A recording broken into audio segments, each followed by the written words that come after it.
casa é morada do ser. A casa é morada da memória. Cômodos guardam artefatos que desfilam, tecem, voam, brincam, cantam, atiram. O hoje é orgânico. O hoje é um museu de fatos. Tradição é manter as coisas que nunca são apenas coisas no mesmo lugar que nunca é apenas território.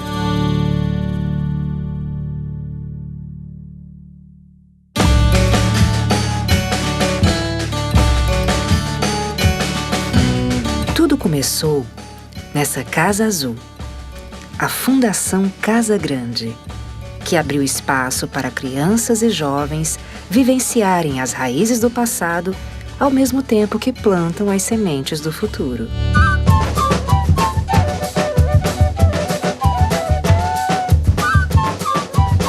A gente restaurou uma casa, essa casa que deu origem à cidade de Nova Olinda. A gente queria montar um museu que falasse sobre mitologia e arqueologia, mas por ser numa cidade, numa comunidade simples, que as pessoas não se sentissem intimidadas de entrar no museu. A palavra museu, ela não está no repertório da maioria das cidades brasileiras. A gente fez um museu, que esse museu ele fosse parecido com a casa das pessoas.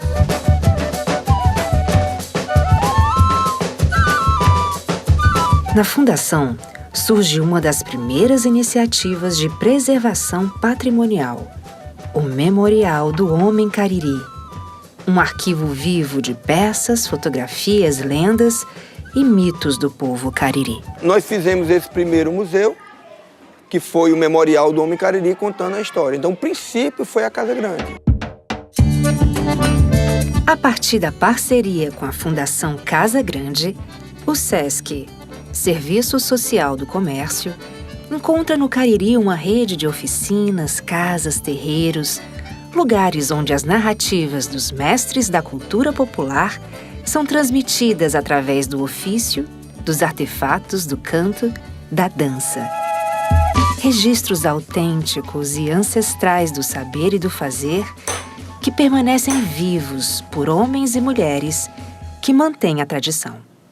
O museu orgânico, ele resgata a dignidade do mestre, o saber que ele tem, e ele demonstra com pouca coisa, com os retoques na casa, arrumando a sua casa, mostrando o que ele faz, o trabalho que ele faz, mas ele passa a ter uma visão diferenciada até no meio dele. Faz com que as pessoas que possam vir a essa região possam ter um itinerário desses museus, fazer com que as pessoas possam uns conhecerem os outros e quem vem de fora poder ficar mais tempo aqui na terra. Este projeto SESC, Fundação Casa Grande dos Museus Orgânicos, é um projeto de políticas públicas completamente inovador e desconhecido, promovendo a cultura, mas promovendo e capacitando também as populações, porque todas as convenções internacionais vão falando de transferência para a comunidade do conhecimento, usar a cultura e a investigação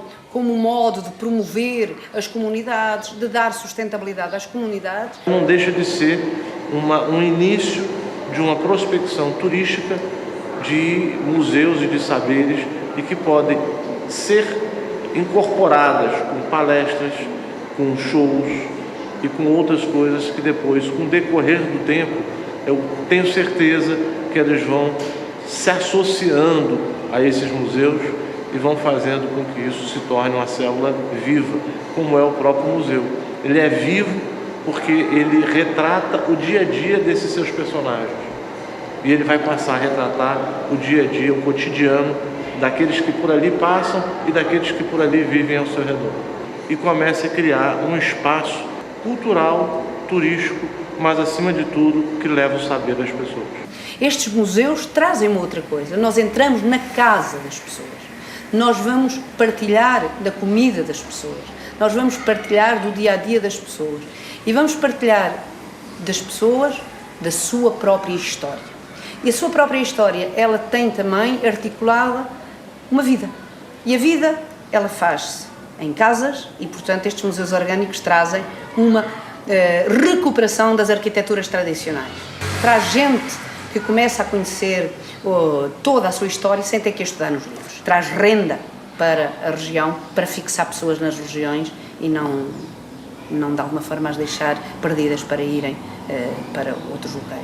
E sim promovemos os museus promovem a região.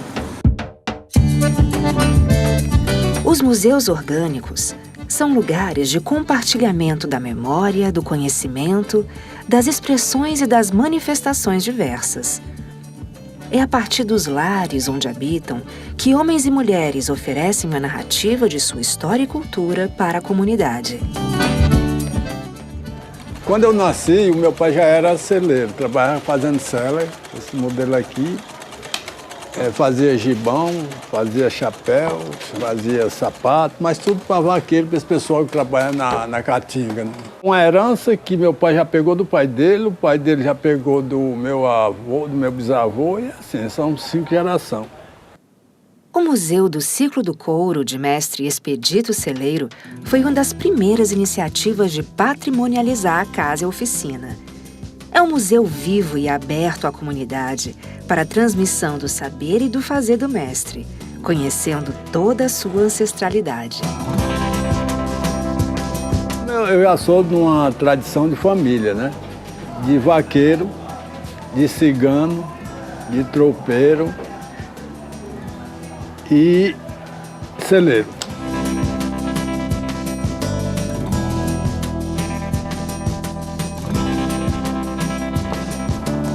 Como eu sou o mais velho da família do meu pai,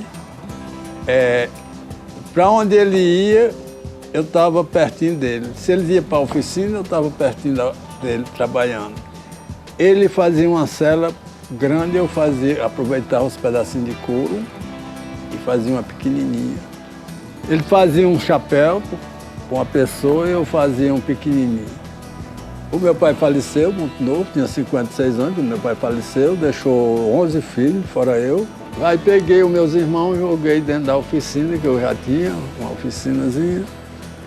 Aí os meus filhos foram crescendo, eu também juntei os meus filhos com meus irmãos, e depois foi aparecendo neto, e depois nós fomos todo mundo junto, trabalhando. E é uma coisa que eu tomei gosto com a profissão, e hoje eu estou trabalhando.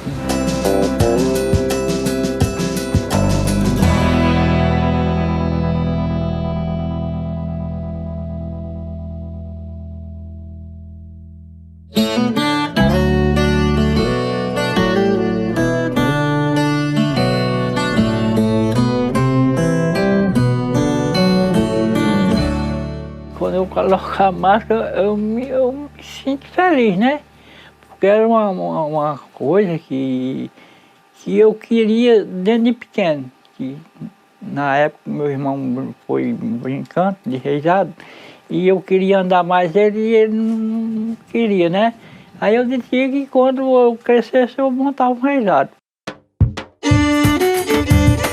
Nessa casa habita a memória de Rosa e Antônio Luiz. O casal que faz da arte um terreiro vivo da cultura popular no sítio Sassaré. A minha vida começou na cultura em 1982, num sítio aqui em Potengi. Eu trabalhando na casa popular e tinha um senhor lá, o nome dele era Chaga. E a mãe dele tinha promessa com Santo Reis de Oriente. Quem brinca festeja Santo Reis, realmente, quem brinca esse reisado, faz uma promessa com Santo Reis do Oriente. Brinquei mais ele mais de 5 anos. Eu fui montei o reisado para mim mesmo e fiquei andando, tirando esmola. Quando eu comecei, o povo achava, tinha gente que achava ruim. Tinha gente que se assombrava, a gente andava aí pelo sítio, as moças tinham medo demais. Tinha moça que corria no mato, se fosse possível. As vestimentas, fotografias e máscaras contam a história do mestre Antônio Luiz, que por 4 décadas preserva a tradição do reisado. Mas entrar pela casa, tomar café de Dona Rosa, escutar as histórias que estão na memória e na retina dos olhos, talvez seja a maior experiência que se pode vivenciar. me sinto realizado. E quando eu boto a máscara que sai no terreiro para brincar, que tá cheio de gente, não tem nem como, é uma emoção daquele povo vir sair lá da casa dele para vir ver a gente pular aqui no terreiro, né?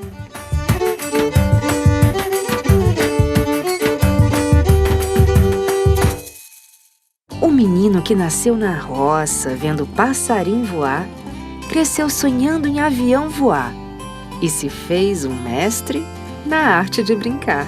Outro dia, nós estávamos na roça e passou um avião. Aí eu olhando para o avião, eu digo, mas tem passarinho grande, mas é uma zoada. Aí ele disse, não, ali é um avião. Nesse tempo a gente não via, era muito difícil. Aí eu disse, ó, pai, eu vou fazer, quando eu morrer, eu vou fazer uma história, para quando eu morrer ficar no Potengi a história, para todo mundo ver. Aí meu pai disse, meu filho, isso é muito difícil. Aí eu digo, mas não é impossível. Eu vou trabalhar nesse caso. Aí quando o avião passou, eu fiquei pensando, eu digo, eu vou inventar a minha história daquele avião, formar uma história.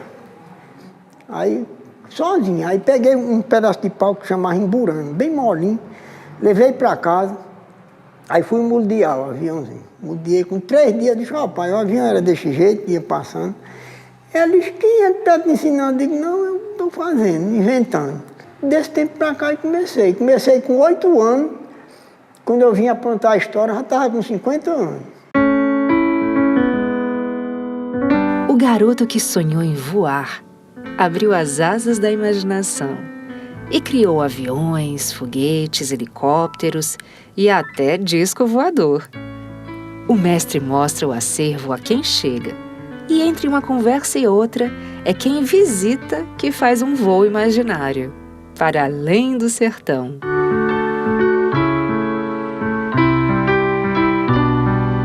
Porque o avião é uma coisa que, esses aviãozinhos assim, é coisa que menino gosta. Aí eu tenho aquele prazer de fazer uma peça para ver as crianças brincar. Aí eu tenho aquele prazer, mesmo quando eu vejo, aqui quando vem uma professora com um bocado de menino e aluno que fica tudo pegando os aviões, eu fico com um prazer tão grande na minha vida. Eu digo, mas rapaz, só Deus que faz isso.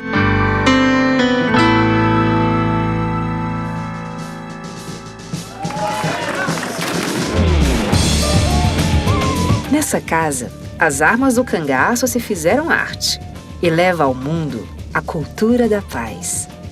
Foi em maio de 1963, aos 12 anos, que Mestre Nena começou a brincar na tradição.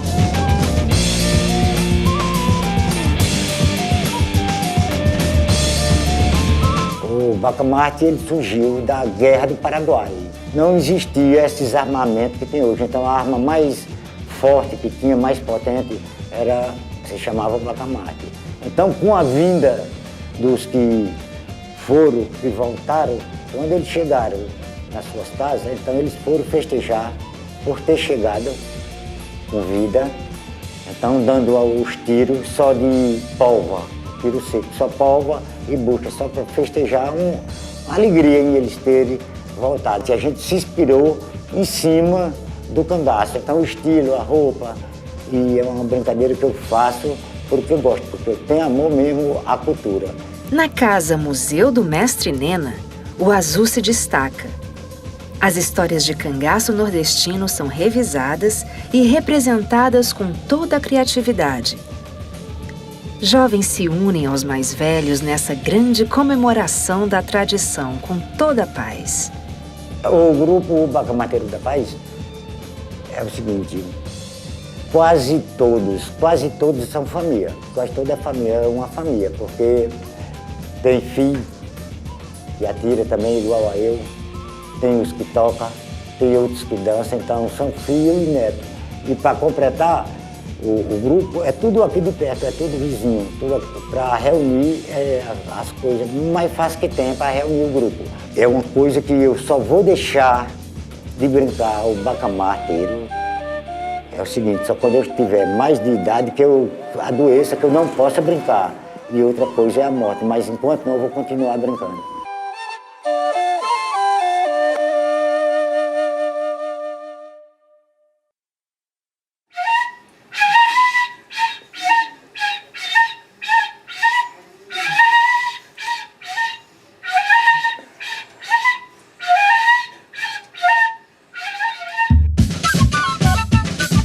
casa é o ponto de encontro da banda Cabaçal dos Irmãos Aniceto, herdeiros genuínos da música e da dança do povo cariri. Essa banda surgiu do meu avô. Meu avô era dos índios Cariri, né? Ele faleceu com 104 anos, começou a tocar criança na banda. Aí daí foi passando para os filhos. Teve 5 filhos, homem, né? E ensinou tudo a tocar. E pediu para os filhos que um dia que ele partisse, não deixasse, os filhos dessem continuidade, não deixasse acabar a tradição. E hoje a banda já se encontra na 4ª geração, composta pelos filhos dos que faleceram. Mesmo com dificuldade, é pelo corpo que o mestre Raimundo Aniceto fala mais da sua arte e tradição. Com gestos tímidos ou amplos, ele agradece e conta uma história de vida e de amor. Eu conheci o Raimundo ele trabalhando no canal do Rio Grangeiro. Eu morava em frente, né? Aí ele, de vez em quando, ia lá em casa, tomava água, né? Eu acho que não era para tomar água, não, era para beber, né? Quando eu conheci ele não viajava. A primeira viagem que ele fez foi em 60 para o Rio Grande do Sul. Eu achei ruim, mas foi bom. Agora tem a tristeza por causa da doença, né? Só tinha alegria mesmo. Ele foi muito bom, dono de casa, como esposo e como pai, ele foi muito bom. Agora, quando toca, a gente vê, ou se tocar, a gente relembra quando ele tocava, né? Quando ele andava viajando, tocava. Às vezes os meninos vinham para aqui e brincar ali no pé de manga, debaixo do pé de manga, né? Aí agora a gente sente falta, né? Tem saudade. Essa é uma identidade, é uma origem. E assim a gente vem com maior alegria representando o nosso Ceará em cultura. Enquanto existir os Irmãos Aniceto, o folclore não se acaba no Brasil.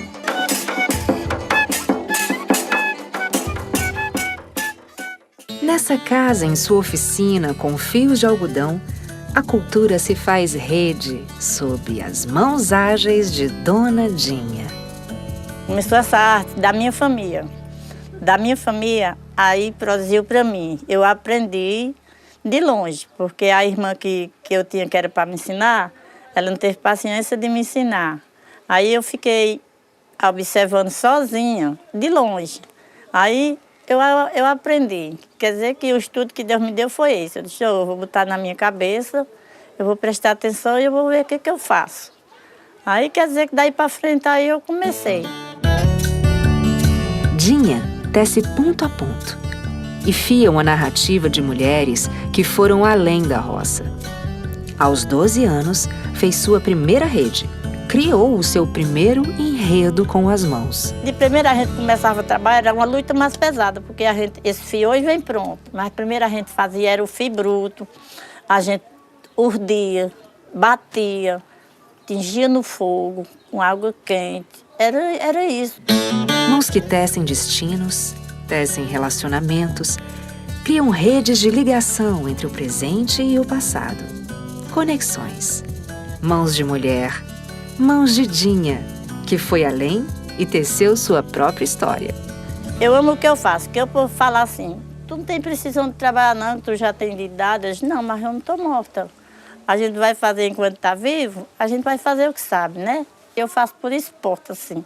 Eu durmo um sono, depois eu vou fazer outro pouquinho, e assim vai. Quer dizer que fosse para eu tecer uma rede no dia, eu tecia e ainda sobrava tempo. Mas é porque eu teço devagarzinho. Eu não tenho nem palavra para dizer. Quer dizer que a pessoa recebe assim, pela minha idade e pela minha cultura que eu trabalho, pelo tempo que eu trabalho, quer dizer que eu não esperava uma coisa dessa. Quer dizer que eu recebo de coração um museu desse que eu não esperava, porque a gente nasceu e se criou aqui, meu filho. E ninguém nunca viu uma pessoa fazer uma coisa dessa que nem fizeram. Quer dizer que eu não agradeço de coração. Eu sou muito agradecido. Amo o que faço. Eu faço esse serviço com amor. Porque se eu não tivesse amor, eu não fazia. Não era de jeito nenhum. Quer dizer que eu ia só dormir para as casas, eu não vou para as casas. E eu tenho o prazer de mostrar o meu trabalho a quem vier. As portas estão abertas. Para quem se interessar, quiser aprender, eu estou aqui para ensinar.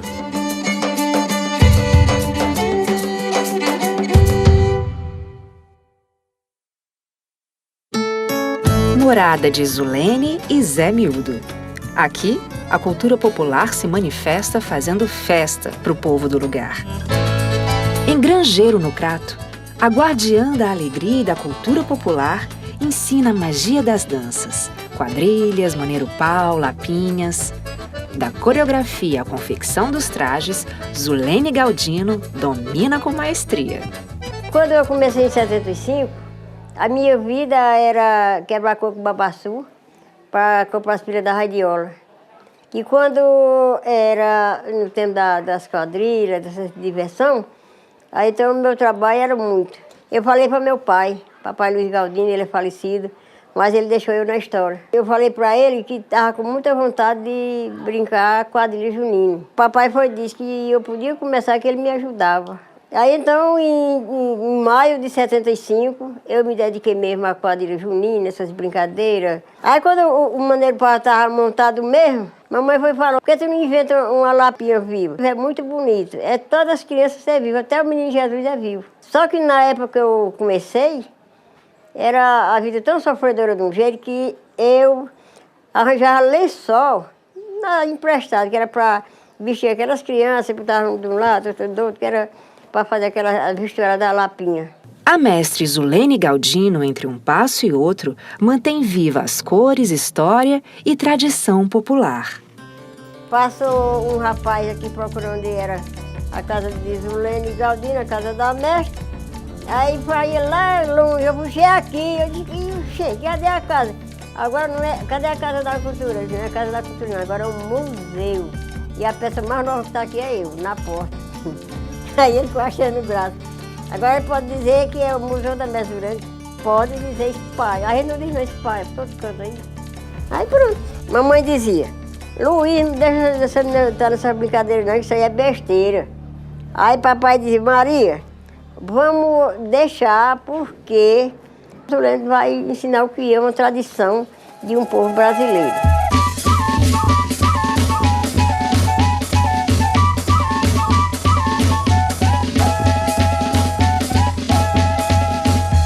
Neste lugar que reúne gerações, a natureza é protagonista. A Casa dos Pássaros se tornou referência para quem aprecia a liberdade das aves. O Museu Orgânico é natureza viva. É canto dos pássaros. É espaço para os sonhos. Um lugar onde cada um pode observar a natureza do outro. No meio da Caatinga, na fazenda Belo Horizonte, mais conhecida como Sítio Pau Preto, um menino que amava os pássaros sonhou que poderia criar um lugar para eles e para todos nós. Estudou e se especializou. Mas é o seu olhar de menino que ainda hoje observa os pássaros. Desde criança que eu venho para cá, para esse lugar. No sítio, o que mais tem é a conexão com a natureza. Acho que aqui foi o lugar que fez eu aprender a gostar de natureza. Culturalmente a gente aprende a caçar, né? Toda criança ganha de presente, pelo menos a criança que vem para o sertão do Nordeste, não sei em outro lugar, mas a criança que vem para o sertão do Nordeste, ela ganha uma baladeira de presente. Só que na adolescência eu comecei a perceber que os bichos eram tão bonitos, né? Que a gente podia ter esse contato sem precisar predar. E fui descobrindo uma paixão, né? Inclusive eu descobri já na internet um site que você podia postar fotos de aves. E foi dali que eu comecei a realmente aprender e conhecer muito sobre as aves. Hoje a casa Museu Orgânico Os Pássaros do Sertão é realmente um lugar de acolhida. Não só das pessoas que vêm para ver os pássaros, mas dos pássaros também. Atualmente tem um site que conta espécies, né, por local. Chama eBird. E hoje na contagem do eBird tem 212 espécies registradas para cá. Espécies que moram aqui, espécies que passam por aqui e espécies que voltam todo ano para reproduzir aqui. Quando começa a chegar esses grupos de pessoas de outros lugares, vindo para o Sítio Pau Preto, vindo para a Casa dos Pássaros do Sertão, aí as pessoas locais perguntam, mas o que é que tem lá, o que é que tem lá? E quando as pessoas chegavam, geralmente era uma decepção. Porque é uma casa rodeada de mato e de passarinho, mas os passarinhos estão no mato. E as pessoas queriam achar que tinha alguma coisa extraordinária. Não, só um lugar no meio do mato que a gente preserva e tem os pássaros aqui. E agora com a dinâmica do Museu Casa dos Pássaros do Sertão, né, que ganha uma exposição, isso vai se tornar realmente um atrativo para o público local.